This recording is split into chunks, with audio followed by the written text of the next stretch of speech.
नमस्कार, मैं हूं दीपाली राणा। आप देख रहे हैं कल का बाजार। आपकी स्टॉक रिलेटेड क्वेरीज, फिर चाहे वो इन्वेस्टमेंट हो या फिर ट्रेडिंग, सभी शो में हम शामिल करते हैं। तो आप भी कल का बाजार में आकर अपने सवाल हमसे पूछ सकते हैं। नोट कर लीजिए तरीका, आप इस शो में कैसे शामिल हो सकते हैं। व्हाट्सएप के थ्रू, सोशल मीडिया प्लेटफॉर्म्स के थ्रू आप कनेक्ट कर सकते हैं। 7045220000 ये हमारा व्हाट्सएप नंबर है। आप अपने सवाल हमें भेज सकते हैं।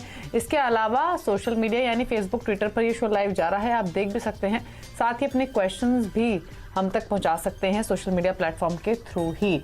फटाफट से आज मार्केट में क्या हुआ उसका एक रिकैप लेंगे। आज के एक्सपर्ट्स आपको इंट्रोड्यूस कराते हैं। हमारे साथ हिम सिक्योरिटीज की रिसर्च एनालिस्ट आशा जैन मौजूद हैं। आशा, नमस्कार, स्वागत है आपका। पहले तो मार्केट पर राय लेंगे, लेकिन पहले व्यूअर्स को बता दें कि आज हुआ क्या। आज वीकली एक्सपायरी के दिन बाजार की शुरुआत तेजी के साथ हुई, लेकिन बाद में बाजार ऊपरी स्तरों पर टिक नहीं सका, मुनावसूली हावी हो गई। अंत में सेंसेक्स 400 पॉइंट गिरकर बंद हुआ। निफ्टी 126 पॉइंट गिरकर 17,900 के नीचे क्लोज हुआ।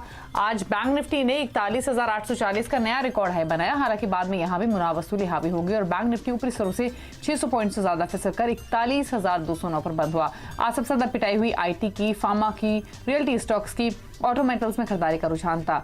आज एफआईज ने बिकवाली की है 1270 करोड़ की कैश मार्केट में। डीएस ने बिकवाली की है 928 करोड़ की। तो संस्थागत निवेशकों के भी आंकड़े अच्छे नहीं हैं। आशा, क्या सजेशन आप देती हैं अपने क्लाइंट्स को इस तरीके के माहौल में, जब हम एक दिन तेजी अगले दिन गिरावट देखते हैं, मार्केट 18,000 के ऊपर जाता है, उसके बाद वापस थोड़ा नीचे आता है। अभी क्या ट्रेंड एक्सपेक्ट कर रही हैं मार्केट का? क्या रेंज निफ्टी की नियर टर्म में देख रही हैं? Good evening Deepali. देखिए, बिल्कुल यहाँ पे जो देखा जाए तो मार्केट में भारी उठापटक है। सलाह यही रहेगी कि अब 18,000 18,100 एक बहुत इंपॉर्टेंट रेजिस्टेंस बन के निकल रहा है निफ्टी के लिए, क्योंकि निफ्टी उसको पार करने में यहाँ पे सफल नहीं हो रहा। तो अगली तेजी जो निफ्टी में आनी होगी वो 18,100 के ऊपर ही आएगी। नीचे में देखे तो 17,770 17,700 का एक इम्पोर्टेंट जोन है, वो ब्रेक नहीं होना चाहिए। उसके नीचे निफ्टी गया तो थोड़ी सी गिरावट हमें देखने को मिल सकती है। मेरे हिसाब से थोड़ा सा अभी नई खरीदारी करने से पहले रुक जाए। इनफैक्ट कल का ट्रेडिंग सेशन तो इस वीक का लास्ट ट्रेडिंग सेशन है, तो कल किस तरह से, अगर कल किसी भी वजह से हम यहाँ पे 18,000 के आसपास क्लोज करने में कामयाब होते हैं तो फिर निफ्टी में एक वापस से हमें तेजी देखने को मिलेगी, नहीं तो साइडवेज ट्रेंड ही देखने को मिलेगा। सलाह यही रहेगी कि बाइंग ऑन डिप्स की स्ट्रेटेजी करें, लेकिन अभी थोड़ा सा रुके, गिरावट पे खरीदारी करने की सलाह है। ओके, चलिए, तो गिरावट पर खरीदारी करें, इन स्तरों पर बाइंग ना करें, नहीं, ये आस्था का सजेशन है। आप सवाल लेते हैं फटाफट से और जानते हैं कि हमारे व्यूअर्स के जो क्वेश्चंस हैं वो ट्रेडिंग रिलेटेड सवाल हैं या उनकी है इन्वेस्टमेंट। पहले कॉलर रमजान गौरी जोधपुर से हमारे साथ मौजूद हैं। नमस्कार, बताइए आपका क्या सवाल है, कौन सा स्टॉक आपने खरीदा हुआ है? मैडम, विप्रो के शेयर है मेरे 493। जो अभी 80 रुपए पर शेयर लॉस हो रहा है। आपका बाइंग प्राइस? हाँ जी, आपके पास 270 शेयर हैं, 493 की बाइंग है, राइट? हाँ जी, हाँ जी। ओके, तो 270 का बाइंग नहीं है इनका, 493 का बाइंग है। 415 पर ट्रेड हो रहा है, तो इसका मतलब 80 रुपए के आसपास का नुकसान हो रहा है इनको इस पोजीशन में।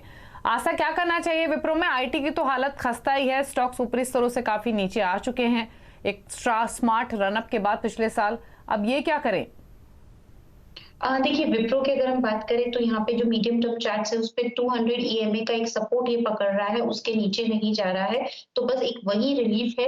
मेरे हिसाब से उसी का लेवल आता है 390 के आसपास का, तो वो एक स्टॉप लॉस लगा के अभी तो पोजीशंस को कैरी करे, पर किसी भी वजह से अगर ये 390 के नीचे बंद कर देता है तो मेरे हिसाब से एक बार शॉर्ट टर्म में जो भी पोजिशन है उसमें से पार्शियल पोजिशन में से एग्जिट जरूर करना चाहिए, पर अभी तो 390 के स्टॉप लॉस के साथ यहाँ पे बने रहें।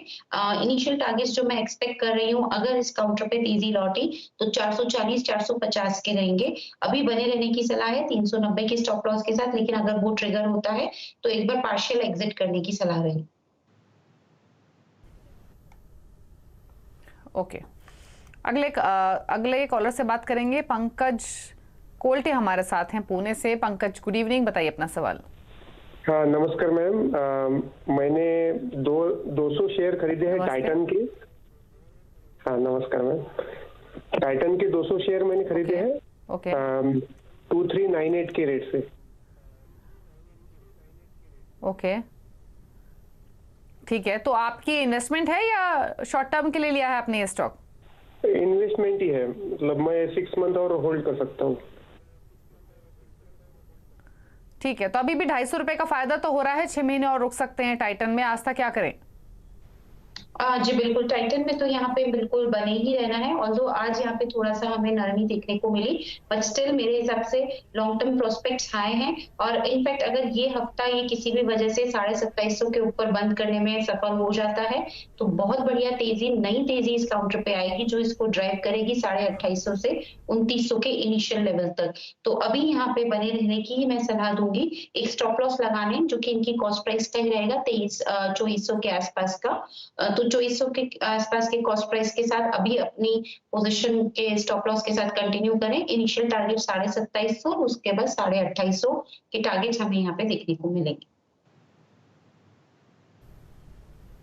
ठीक है, हमारे साथ शत्रुघ्न मौजूद हैं, शत्रुघ्न जाधव पुणे से। जाधव साहब गुड इवनिंग, बताइए आपने कौन सा स्टॉक खरीदा हुआ है, क्या जानना चाहते हैं आस्था से?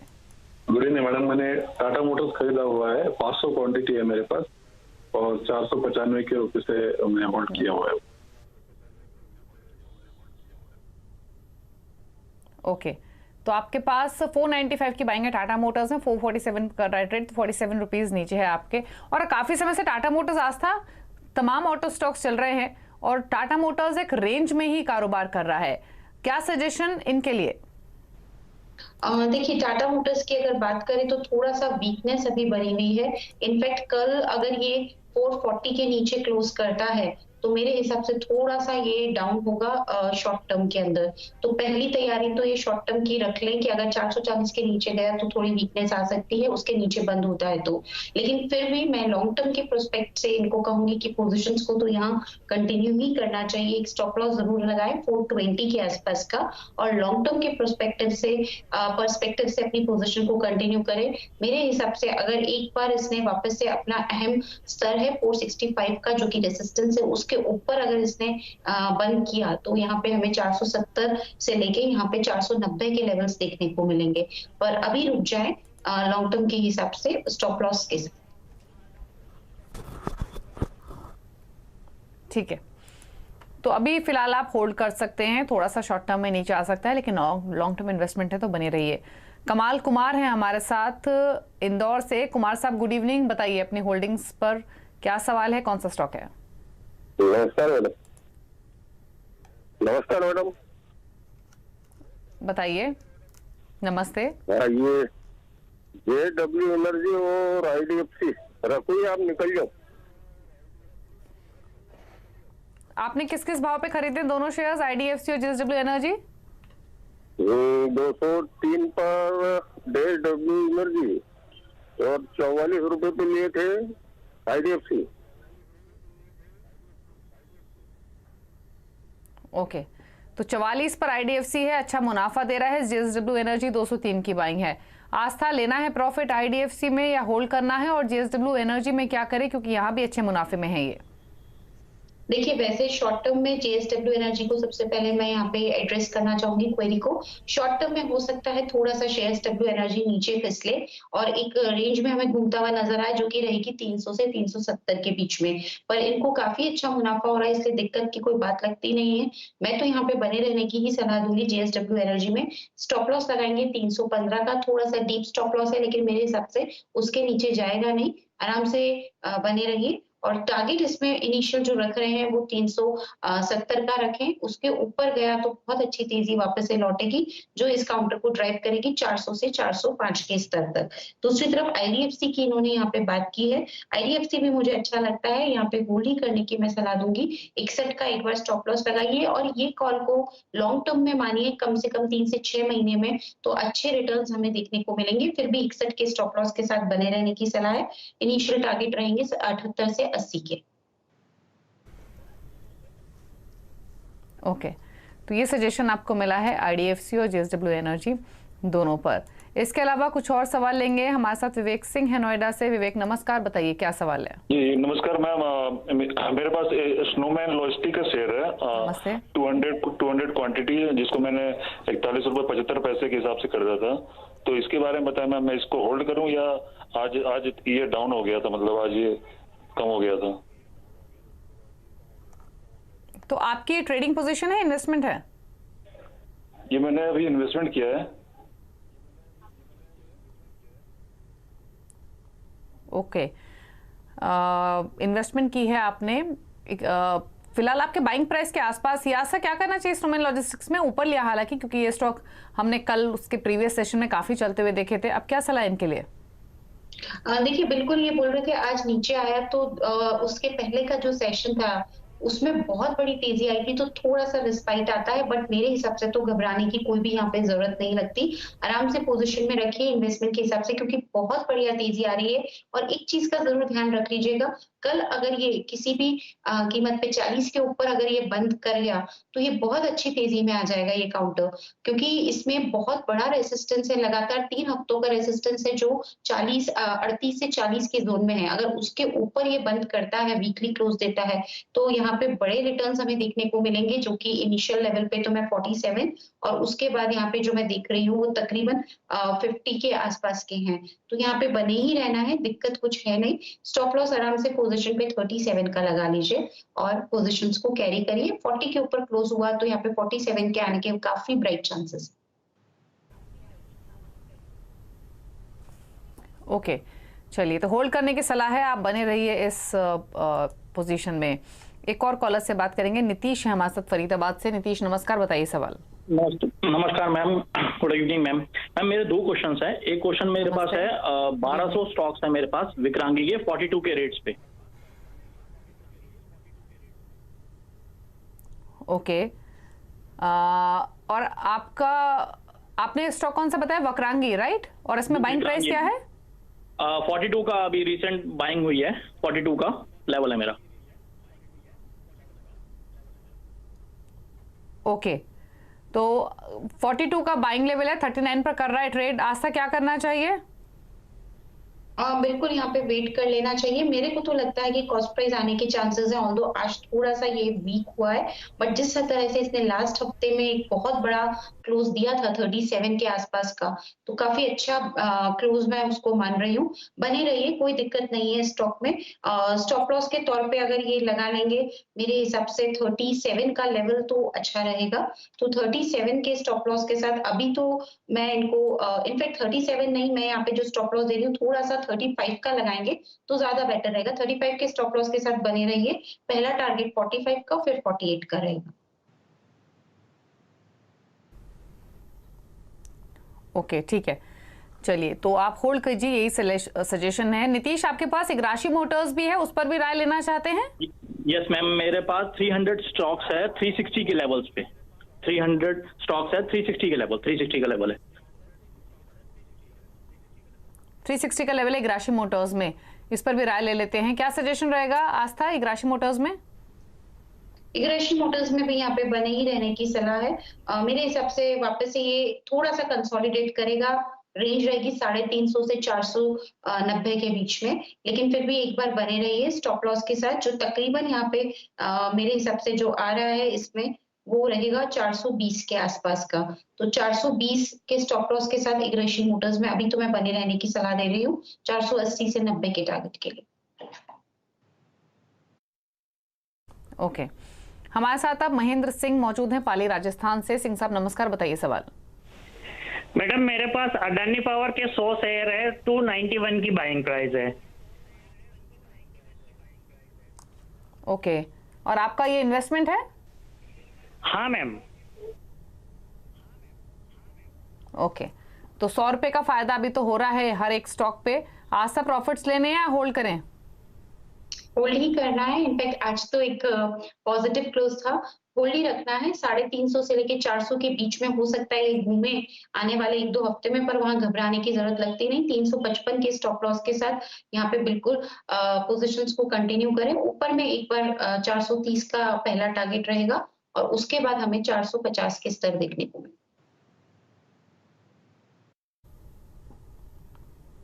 ओके, ठीक है, दीपक से बातचीत करेंगे, दिल्ली से हमारे साथ मौजूद हैं। दीपक जी नमस्कार, बताइए सवाल। या गुड इवनिंग मैम, मेरे पास मेरी 2 क्वेरीज है मैम। एक मेरा डेल कंपनी का लिया मैम, मैंने शेयर लिया है 1000 क्वांटिटी है मैम 64 पे। एक मैंने पीएनबी की 500 क्वांटिटी ली है मैम 40 पे। तो क्या इनको होल्ड करना चाहिए मैम या वो करना चाहिए, क्योंकि बेल अभी डाउन चल रही है मैम, फिर डाउन आ गई दोबारा। ठीक है, तो आपने बाइंग प्राइस क्या बताया, आपने किस लेवल पर लिया है? मैम मैम 64 पे मेरे 1000 क्वांटिटी है मैम, BHEL के, भारत हैवी इलेक्ट्रिक लिमिटेड के मैम। ओके ओके ठीक है, तो 61.70 पर कर रहा है ट्रेड, 2-2.5 रुपए नीचे आपके खरीदारी के प्राइस से। तो आस्था से पूछ लेते हैं, आस्था भेल पर क्या करना चाहिए? 62 रुपए पर क्लोजिंग हुई है, 64 की बाइंग है। यहाँ पे रुकना है, बिल्कुल यहाँ पे बने रहने की ही सलाह है। एक छोटा ही स्टॉप लॉस में सजेस्ट कर रही हूँ, बड़ा नहीं है, 58 का। तो 58 के स्टॉप लॉस के साथ बने रहिए। वापस से 65 जो कि आई थिंक इनकी बाइंग के आसपास का लेवल है, वो एक इम्पोर्टेंट रेजिस्टेंस भी है। अगर उसके ऊपर बंद हो गया 65-66 के ऊपर, तो ये तेजी इस काउंटर को ड्राइव करेगी 74 से लेके 77 के लेवल तक बने रहना है। समय सीमा यहाँ पे मान सकते हैं 1 महीना। ओके तो 1 महीने के लिए तो रखिए, लेवल्स आपको बताए हैं आस्था ने। और इसके अलावा दीपक, आपके पास पीएनबी के भी शेयर्स हैं? जी मैम, 500 क्वांटिटी है मैम, 40 के ऊपर बाई किया हुआ मैम मेरा। 40 के ऊपर ही बंद हुआ है, 40 रुपए 45 पैसे पे। आपका बाइंग प्राइस क्या है मैम? 40.5, 40.05 मैम। 40. ठीक है, आपके भाव के आसपास ही है। आस्था इस पर भी राय दीजिए, पीएनबी के बाइंग प्राइस पर ही है। पीएनबी भी यहाँ पे चार्ट में बहुत बढ़िया यहाँ पे एक पैटर्न दिखा रहा है, जो राउंडिंग बॉटम फॉर्मेशन का पैटर्न है। इनफैक्ट लास्ट वीक थोड़ा सा ब्रेकआउट भी हुआ है। मुझे लगता है कि ये तेज हो जाएगा काउंटर, दिक्कत लगती नहीं है। इनिशियल लेवल्स यहाँ पे हमें 45 से लेके 47 के ये दिखा सकता है। यहाँ पे बिल्कुल बने रहना है। स्टॉप लॉस रखेंगे 34 से 35 के बीच में। ओके, मिन्नती है रॉय है हमारे साथ अब कोलकाता से। मिन्नती नमस्कार, बताइए अपना सवाल। देखिए ना, 2019 में मैं HDFC AMC लिए थे करीब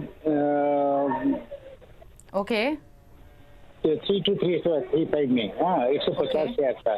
तो उसके बाद तो कोरोना आया, कोरोना के टाइम बहुत घट गया था, कोरोना का फाइट फिर वो चढ़ा, तो मैंने 50 शेयर 335 को बेच दिए थे, 3350। हाँ, और अभी भी 120 शेयर है, क्या करना है? ओके तो क्या करना चाहिए? नुकसान तो है काफी। आस्था HDFC AMC में चला भी नहीं है स्टॉक बिल्कुल भी। एक टाइम में बहुत यूफोरिया था जब लिस्ट हुआ था। अब क्या करना चाहिए इनको? अभी तो ये 1 महीने, आने वाले 1 महीने में मान के चलिए 1900 से 2200 के बीच में चलता रहेगा। जब तक ये 2200-2220 के ऊपर यहाँ पे सस्टेन नहीं करता, इन लेवल्स के ऊपर क्लोज नहीं करता, वापस से तेजी लौटने की उम्मीद कम है। मेरे हिसाब से कंसोलिडेट करेगा, इसीलिए थोड़ा समय देना चाहिए। बने रहिए पोजीशन में 1900 के स्टॉप लॉस के साथ। 2220 के ऊपर अगर ये क्लोज करने में कामयाब हो गया तो बिल्कुल 2500 से लेके हमें यहाँ पे जो लेवल्स देखने को मिलेंगे वो तकरीबन रहेंगे 2500 से 2700 के। पर अभी ये कंसोलिडेट करेगा तो तैयार रहिए, ये दायरे में ही कारोबार करेगा। 1 महीने की समय सीमा रखनी पड़ेगी। ओके चलिए, तो होल्ड करने की सलाह है फिलहाल, तो यही व्यू है HDFC AMC पर। चलिए रुकने इसी के साथ एक ब्रेक के लिए, लौटेंगे तो सोशल मीडिया से करेंगे क्वेश्चंस को पिक। आस्था बनी हुई हमारे साथ, जल्द वापस आते हैं। आप देख रहे हैं कल का बाजार। आस्था जैन हमारे साथ मौजूद है। अभी क्वेरीज को आंसर करने के लिए फटाफट से सवाल लेते हैं सोशल मीडिया से। पिक कर लेते हैं पहले क्वेश्चन ट्विटर से। और गगन ने एक सवाल भेजा है भारती एयरटेल पर। ये जानना चाहते हैं क्या एग्जिस्टिंग लेवल्स पर ले सकते हैं, और अगर हाँ तो टारगेट्स क्या हो सकते हैं? जी बिल्कुल, भारतीय एयरटेल की बात करें तो यहाँ पे अच्छी तेजी बन रही है, खरीदारी की जा सकती है।